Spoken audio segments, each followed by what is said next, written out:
The year is 1969, New York City. A fuel tanker barrels down the street, heading toward its destination. Inside the cab, the driver listens to breaking news on the radio. A serial killer is on the loose. His attention drifts, just for a moment. That's all it takes. The truck slams into the pavement and flips directly over an open manhole. Two electricians are working below. Gasoline floods into the tunnel. One spark could turn this into an inferno. A fire crew arrives on scene. Among them is Frank Sullivan, a firefighter who's become something of a local legend. While everyone else hesitates, Frank descends into the manhole. Seconds before the explosion, he pulls both men to safety. Frank returns home that night to his wife Julia, a hospital nurse, and their 6-year-old son. He steps outside for a cigarette and notices something strange in the sky. The northern lights. They shouldn't be visible this far south, but there they are, shimmering above New York. Frank doesn't think much of it. He heads inside to his ham radio, a hobby that lets him connect with strangers across unknown frequencies. Tonight, he strikes up a conversation with someone named John, another New Yorker. Frank mentions his son's name is John too. He calls him Little Chief. On the other end of the line, there's silence. Then disbelief. The man tells Frank his father used to call him that exact same name. Frank introduces himself, Frank Sullivan. John's world tilts. This has to be a prank, but as they keep talking, the impossible becomes undeniable.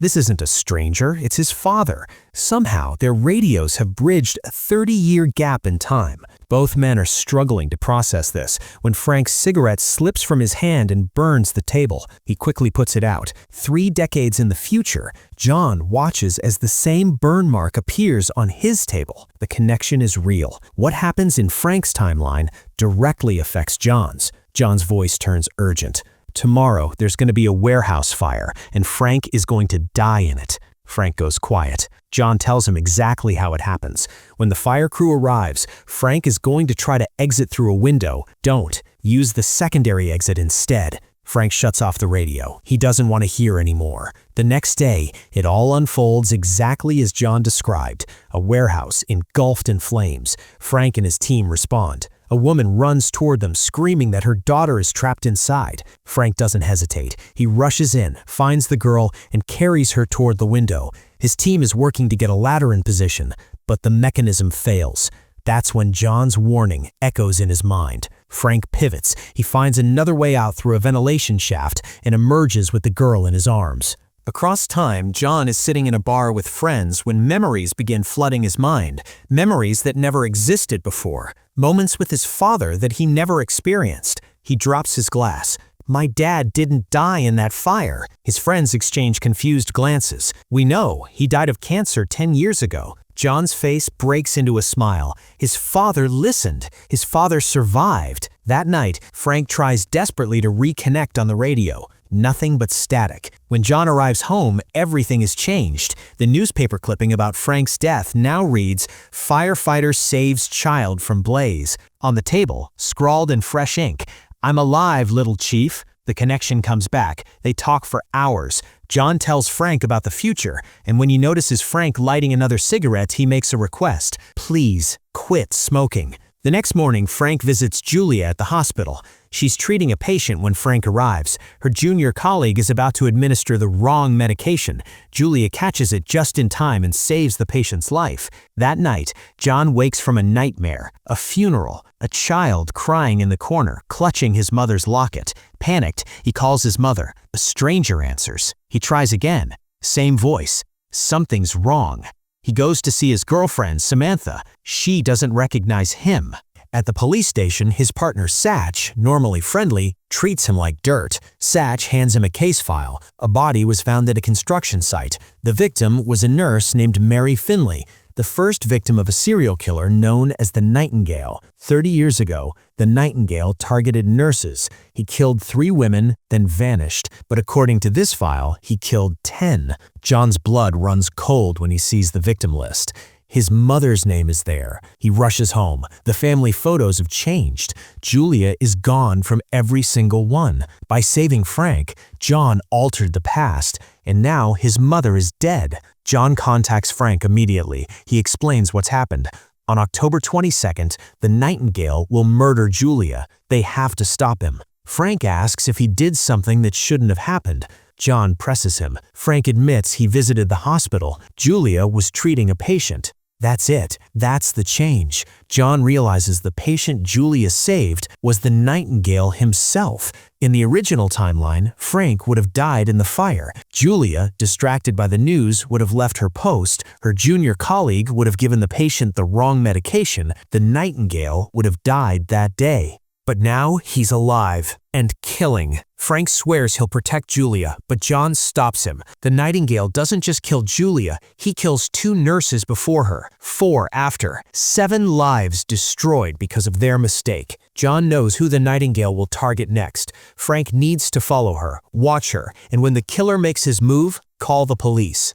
The first target is Carrie. Frank stakes out the bar where she works. He watches her all evening. What he doesn't realize is that the Nightingale is already there, watching him. The killer is the patient Julia saved. Hours pass. Midnight comes and goes. The Nightingale doesn't strike. Frank's presence scared him off. In the future, Carrie's case file vanishes. John is relieved, but they still don't know who the Nightingale is. The next target is Sissy, a nurse who moonlights as a waitress at a nightclub. Frank arrives before closing time and waits. At 2 a.m., Sissy heads upstairs to change. Frank follows. Something moves behind him. The Nightingale strikes. Frank tries to fight back, but the killer overpowers him. He wakes up hours later. Sissy is already dead, and his wallet with his driver's license is gone.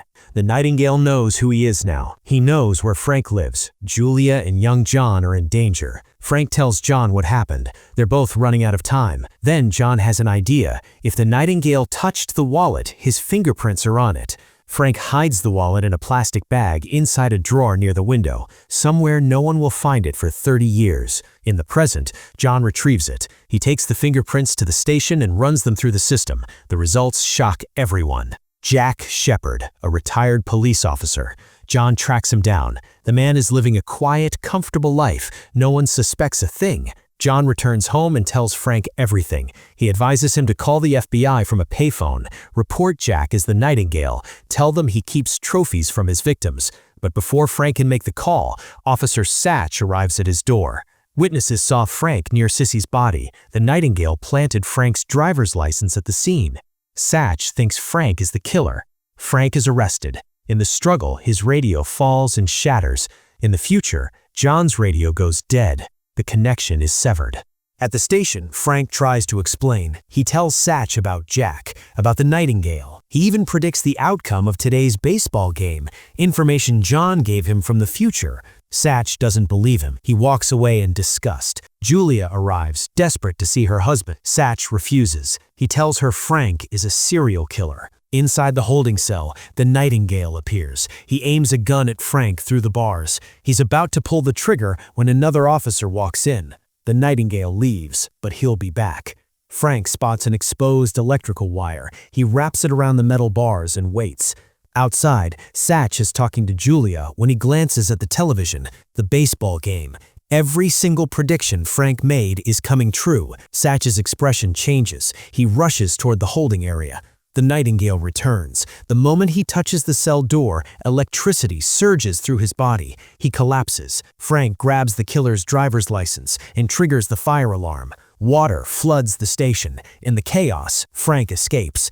He heads straight to Jack's house and finds exactly what he's looking for: evidence, trophies, proof. But Jack arrives. Frank runs. They end up at the docks. Frank hides. Jack searches. Then Frank makes his move. He drags Jack into the water and drowns him. When Frank surfaces, Satch is there. He's been to Jack's house. He's seen the evidence. Frank is cleared. Back home, Frank repairs his radio. He tosses his pack of cigarettes in the trash. No more smoking. The connection returns. Frank tells John the Nightingale is dead. But in the future, nothing has changed. Julia is still gone from the photos. John is still talking to Frank when someone attacks him from behind. The Nightingale, still alive. In 1969, Jack attacks Frank and knocks him unconscious. He heads upstairs toward Julia. But young John appears. The distraction gives Julia an opening. She claws at Jack's face, leaving deep scratches. In the future, the same marks appear on the old Nightingale's face. Jack punches Julia, knocking her out. He grabs young John and drags him downstairs. Frank is waiting with a gun. Jack uses the boy as a shield. He orders Frank to drop the weapon. Frank has no choice. Then Julius strikes from behind. Frank grabs his gun. Jack charges. Frank fires. The bullet tears through Jack's hand, severing it completely. In the future, the old Nightingale's hand vanishes. Everything begins to shift. The walls, the photos, reality rewriting itself. But in the present, the Nightingale still has one good hand and a gun. He's about to shoot John when a bullet rips through his chest. John turns. Frank stands behind him, alive, older, but alive. Julia's there too. Samantha is back in John's life. Everything is as it should be. The frequency has been silenced.